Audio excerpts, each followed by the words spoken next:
Was a scene outside of Missouri Senator Josh Hawley's home last night. He claims these Antifa, quote, scumbags, his words, showed up in the middle of the night yelling, "Who do you protect? Who do you serve?"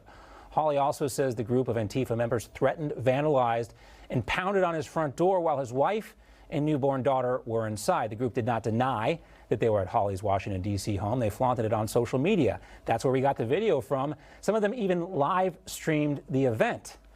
All this due to the fact that Senator Hawley's planning on challenging the Electoral College results tomorrow. 3 Republican senators say they will not support the challenge. They include Kevin Cramer, John Hoeven, and Shelley Moore Capito.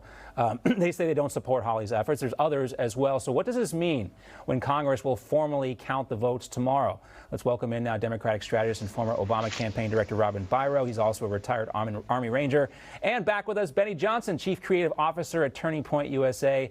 A reminder, you can catch the Benny Report each Saturday evening here on Newsmax TV. Benny, Robin, great to see you both. Thank you, John. All right. So, Robin, more GOP senators say they're not going to support this challenge.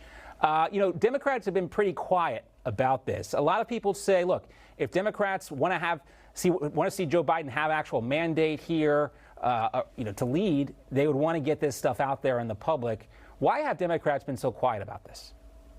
Because we think that this is going to all work out in the end. I think that it's going to be a circus tomorrow and probably going forward. This is going to take a while, but we do want to hear what they've got to say. Everyone deserves a fair shot. But in the end, it's not enough to really make a difference. This is largely a ceremonial process.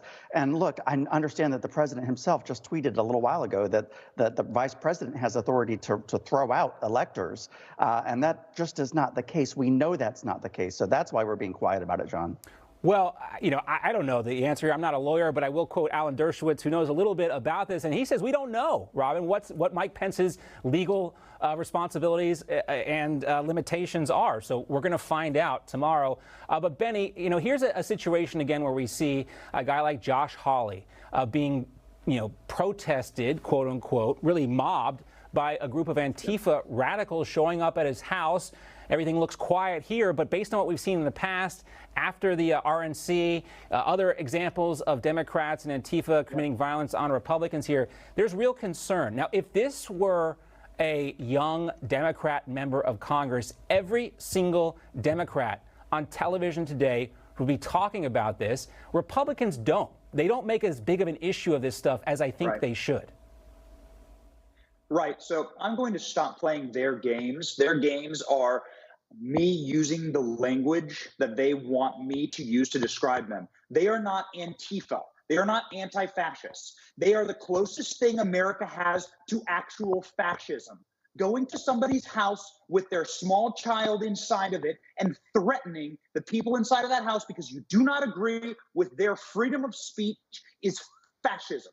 Threatening violence is fascism. Killing your political opponents in the street is fascism. They did this to Tucker Carlson. They've done this to dozens of members of the House GOP. They do this to people who are out dining with their families and threatening children. I have children. These are tactics of actual fascists. The closest thing in America to fascism is Antifa. And so I'm going to call them what they are. They are absolute fascists and domestic terrorists, and that's precisely what they should be referred to. No longer will I call them Antifa. They are literal fascists, and doing this is sick.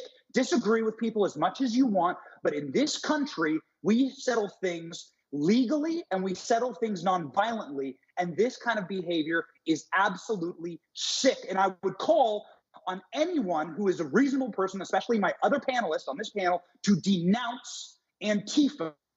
And I'm sure Robin will. I know he will. He always does. And that's why we have him on here, because he is a common sense Democrat who actually listens to reason sometimes. But Robin, you know as well that every single Democrat will be calling on Republicans if the shoe were on the other foot to denounce what happened at Josh Hawley's house. But again, Republicans don't do this. And I know you denounce this type of violence, but why don't we hear more Democrats coming out publicly and saying this shouldn't happen? My question is anyone really tracking that Nancy Pelosi's house? We did. in We fact, covered was that. vandalized? But, Okay. but also All Mitch right. McConnell's house was vandalized. And that comes on the heels of Mitch McConnell being accosted at a never okay. restaurant. Wait. And Sarah Huckabee Sanders being accosted at a restaurant. I denounce it. That's the thing. And Robin does. And Robin does. And I've denounced Antifa time and time again. I've called them domestic terrorists on primetime television, so I have no problem doing that. And I've brought up the fact that Nancy Pelosi herself did. It's just people don't seem to remember because it's been 3 years. I think she needs to do it again, honestly. And that's the thing, too. And I give Democrats credit for this, Benny, because they don't shut up until they get what they want, a denouncement of this type of violence. Donald Trump's done it 50 times publicly when it comes to white supremacists. You don't hear Democrats. And Robin said it. It's been 3 years since Nancy Pelosi has denounced Antifa.